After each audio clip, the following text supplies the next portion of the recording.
నమస్తే, welcome to Abhinav Bharat.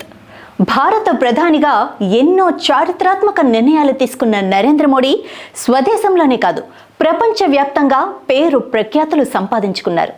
అత్యంత శక్తివంతమైన భారత ప్రధానిగా కూడా ఆయన గుర్తింపు తెచ్చుకున్నారు. ఎవరు అవునన్నా కాదన్నా ప్రపంచంలోనే అత్యంత ప్రజాదరణ కలిగిన నేతల్లో ప్రధాని నరేంద్ర మోడీ కూడా ఒకరు.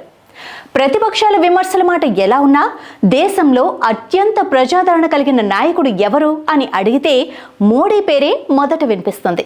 అయితే నరేంద్ర మోడీ తర్వాత అంతటి ప్రజాదరణ కలిగిన బీజేపీ నాయకుడు ఎవరు అంటే మాత్రం సమాధానం అంత ఈజీ కాదు. అయితే ఒక జాతీయ రాజకీయ పార్టీగా బీజేపీకి ఎప్పటి నుంచో ఒక సిద్ధాంతం ఉంది. ఆ పార్టీలో 75 ఏళ్లు దాటిన ఏ నాయకుడైనా ప్రత్యక్ష రాజకీయాల నుంచి తప్పుకోవాల్సిందే. అయితే నరేంద్ర మోడీకి వచ్చే ఏడాదితో 75 ఏళ్లు పూర్తి కానున్నాయి. ఈ నేపథ్యంలో బీజేపీ సంప్రదాయం ప్రకారం నరేంద్ర మోడీ ప్రధానమంత్రి పదవి నుంచి తప్పుకుంటారా అన్న ప్రశ్నలు కూడా చాలా కాలంగా వినిపిస్తున్నాయి.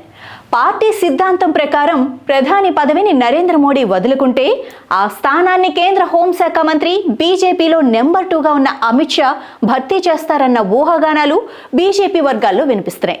బీజేపీ గత చరిత్ర చూస్తే ఎల్కే అద్వానీ, మురళీ మనోహర్ జోషి, సుమిత్రా మహాజన్, యశ్వంత్ సిన్హా లాంటి అగ్రనేతలు 75 ఏళ్ల వయసులో రాజకీయాల నుంచి పక్కకు తప్పుకున్నారు.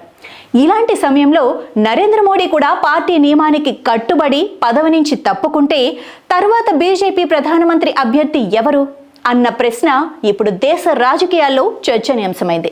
అమిత్ షా, యోగి ఆదిత్యనాథ్, నితిన్ గడ్కరీ తదితరుల పేర్లు తెర మీదకొచ్చినా వారికి మోడీ స్థాయి ఆమోదం లభించడం కష్టమే అన్న అభిప్రాయం వ్యక్తమవుతోంది. అయితే ఈ విషయంలో ప్రజల అభిప్రాయం తెలుసుకునేందుకు ఒక ప్రముఖ మీడియా సంస్థ సర్వే నిర్వహించింది. దేశంలోని మెజారిటీ లోక్సభ నియోజకవర్గాల్లో సర్వే నిర్వహించి ఆగస్ట్ ఎడిషన్ పేరుతో సర్వే ఫలితాలను విడుదల చేసింది. ఈ సర్వే ప్రకారం చూస్తే మోడీ తర్వాత ఏ నాయకుడికి చెప్పుకోదగ్గ స్థాయిలో ఆదరణ లభించలేదు. ఈ సర్వే ఫలితాల ప్రకారం మోడీ తర్వాత 2వ స్థానంలో ఉన్న అమిత్ షాకు 25% మంది మాత్రమే మద్దతుగా నిలిచారు. ఇక యూపీ ముఖ్యమంత్రి యోగి ఆదిత్యనాథ్కు 19% ప్రజా మద్దతు లభించగా కేంద్ర మంత్రి నితిన్ గడ్కరీ ప్రధాని కావాలని 13% మంది, రాజ్నాథ్ సింగ్ ప్రధాని కావాలని 5% మంది, శివరాజ్ సింగ్ చౌహాన్ కావాలని 5% మంది మద్దతు తెలిపినట్టు ఈ సర్వే వెల్లడించింది. ఇలాంటి పరిస్థితుల్లో బీజేపీ సిద్ధాంతాన్ని గౌరవించి మోడీ పదవి నుంచి తప్పుకుంటే ఎవరు ఆ కుర్చీలో కూర్చుంటారు? అసలు మోడీ ఇలా చేస్తారా? చెయ్యకపోతే ఆయన్ను ప్రశ్నించే సాహసం బీజేపీ చేస్తుందా? ఒకవేళ తప్పుకోవాలి అనుకుంటే మోడీ ఆశీర్వాదం ఎవరికి లభిస్తుంది అన్న ప్రశ్నలు ఇప్పుడు జాతీయ రాజకీయాల్లో ఎక్కువగా వినిపిస్తున్నాయి. నాయకులారా, మీ పనితనం మీ అధినాయకులకు తెలియజేయాలనుకుంటున్నారు. ప్రజలారా, మీ సమస్యలను మీ నాయకులకు తెలియజేయాలనుకుంటున్నారు. ప్రజా సమస్యల పరిష్కార వేదిక మీ అభినవ్ భారత్.